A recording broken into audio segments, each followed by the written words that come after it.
some of the names that have popped up, and we've talked a lot specifically about the state of Florida, which you do a great job covering. But one of the guys turning heads already in Tallahassee, former top 247 athlete, now playing cornerback at Florida State, that is Azariah Thomas. Drew, what are you hearing about him and his first impressions at FSU? Well, I was up at Florida State over the weekend, but really I've been reading about Azariah Thomas on Knowles 247. This is a guy we really, really liked at this stage in the evaluation process last year. He enrolls early, and Florida State has some experience in the secondary. They got some older guys, but they're kind of looking for someone to step up at cornerback. And Azariah Thomas, it looks like he's the guy. His brother is in a NFL training camp right now.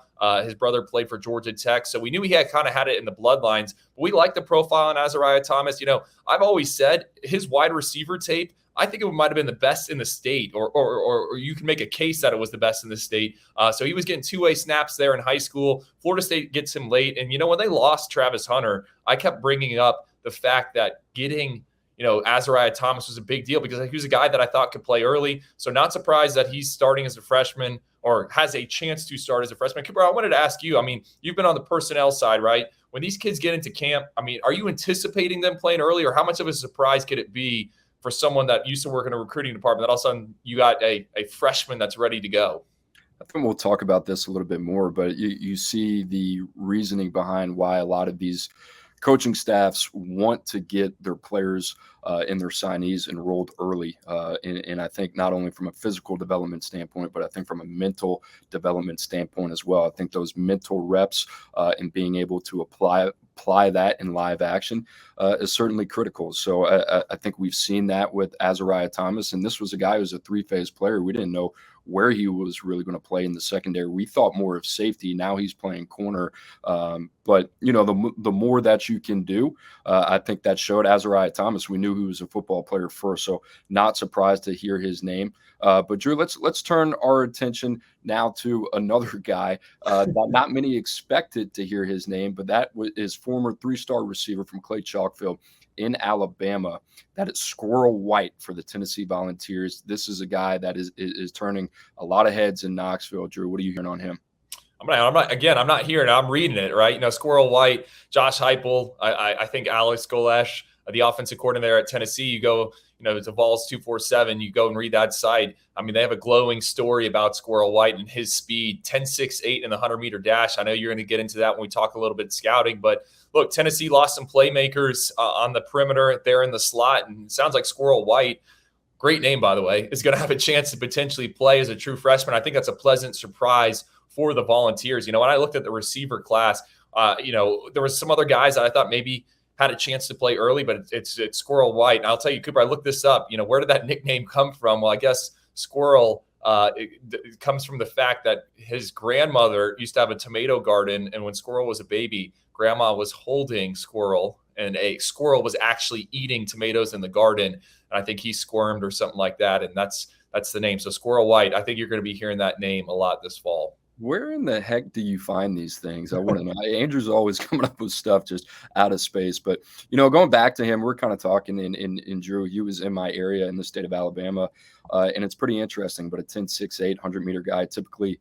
that is something that we prioritize in the evaluation process and put a lot of stock into. But, you reading up, right, like you were saying, listening to Josh Heupel kind of talk about him and him being another early enrollee that's made an impression, but some of the words and that come up with him: smart, fast, mature, and especially in Josh Heupel's offense, a wide open offense. I think there's going to be plenty of opportunities for young guys to eat.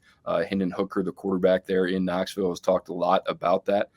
They like their freshman group of receivers. I think this is another guy that they expect a lot from to come this fall. So credit to Josh Heupel, the job that they've done, and being able to get him out of SEC country there in Alabama. So, Drew, moving on, a couple guys that I like that we wanted to comment on, but former top 247 offensive lineman from Neville High School in Monroe, that is Will Campbell. And since the spring, we've heard rave reviews from Brad Davis, his offensive line coach, Brian Kelly as well.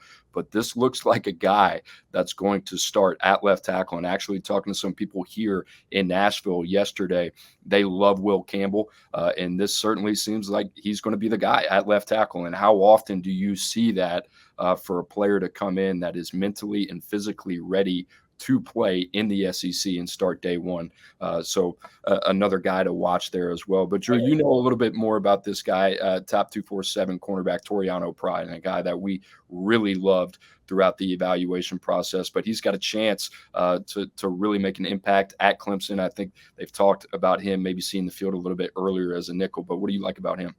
Oh, man, I like him as a prospect. You know, I always go back to a 7-on-7 in Myrtle Beach when I got a chance to see Toriano kind of move around right away. And you knew he was a dude. He just moved different. To me, the fact that Toriano is getting, or, you know, could potentially be in the nickel as a true freshman, I think that's huge for Clemson, because we always talk about Clemson and them not getting in the transfer portal. And I think that roster, you know, it's depleted at certain positions. You know, they're a little weak on numbers. So they need these big-time freshmen to come in and have a limited adjustment period. So I think if you're a Clemson fan, this is really, really good news. And they're going to need more of that moving forward if Dabo Swinney is going to keep this stance. And I think Brad Crawford, our guy, wrote a 24/7 Sports. He wrote a story a few days ago, again, about Dabo Swinney saying how they're not into the 1 and 2 year rentals when it comes to the transfer portal. So I think Clemson, anytime they can get a freshman in and he's ready to go early on in his career, that's a big deal. I mean, they did it with Marcus Tate, the offensive lineman last year out of South Florida.